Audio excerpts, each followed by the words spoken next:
বন্ধুরা, আজকে আপনাদের সাথে শেয়ার করব কচু ফুলের ভর্তা। অনেকদিন খাওয়া হয়নি, সেই যখন বাপের বাড়ি ছিলাম তখন খেয়েছিলাম, তারপর থেকে আর খাওয়া হয়নি। তো আজকে অনেকদিন পরে কচু ফুল পেলাম। এই এক আটি কচু ফুল 20 টাকা।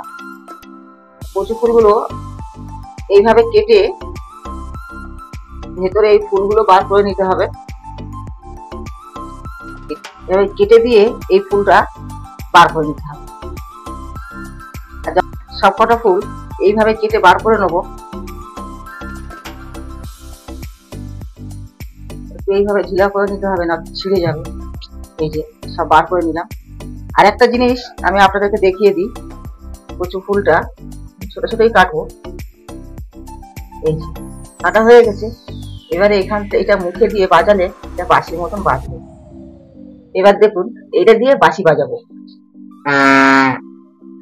তো আপনারা দেখেছেন, ঠিক একইভাবে আমি সবকটা ফুল এইভাবে বার করে নেবো, ভেতরের এই অংশটা।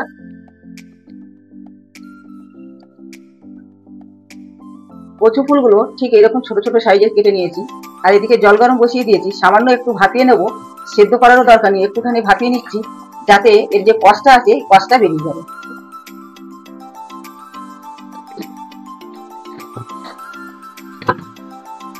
ভাপিয়ে নিয়েছি কচু ফুলগুলো, আর দেখতেই পাচ্ছেন এখানে কিন্তু সেদ্ধ হয়নি, শুধু ভাপিয়ে নিয়েছি। এবার এই কচু ফুলটা আমি কেটে তুলে নেব। কচুর ফুল সেদ্ধ করে নেওয়ার পরে এখানে চিংড়ি মাছটাকে আমি ধুয়ে নিয়েছি, বেছে পরিষ্কার করে নিয়েছি। এর মধ্যে লবণ আর হলুদ দিয়ে মেখে নেব। এদিকে গ্যাসের উপরে আগে থেকে কড়াই বসিয়ে রেখেছিলাম, আর অল্প একটু তেল দিয়ে চিংড়ি মাছটা ভেজে নেব।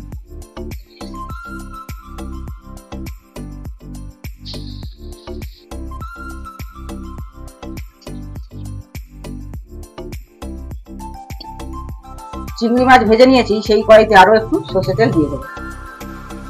এরপরে এখানে দুটো শুকনো লঙ্কা টুকরো করে দিয়ে দিয়েছি। এরপর দিয়ে দেবো এখানে দুটো কাঁচা লঙ্কা চেরা।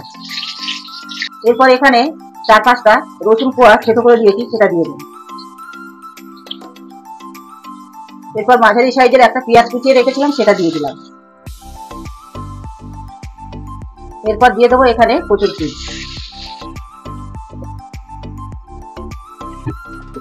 দিয়ে দেবো স্বাদ মতো লবণ, দিয়ে দেবো হলুদ গুঁড়ো পরিমাণ মতো।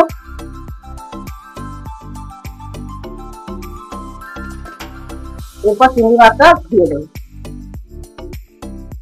সুন্দরভাবে কষিয়ে নিয়েছি, এরপর একটু জল দিয়ে দেবো।